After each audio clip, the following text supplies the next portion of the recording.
Lagay na natin mga lalabs ang spring onions. Kasi, ano lang naman ito. Diba? Diyos ko. So, enjoy natin. Linis naman. My hands are clean. So,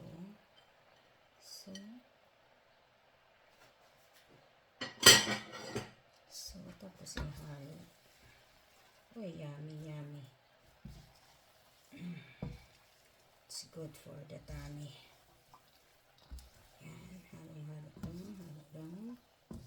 Halo lang. Katulad ng pagmamahal na hinahalo-halo.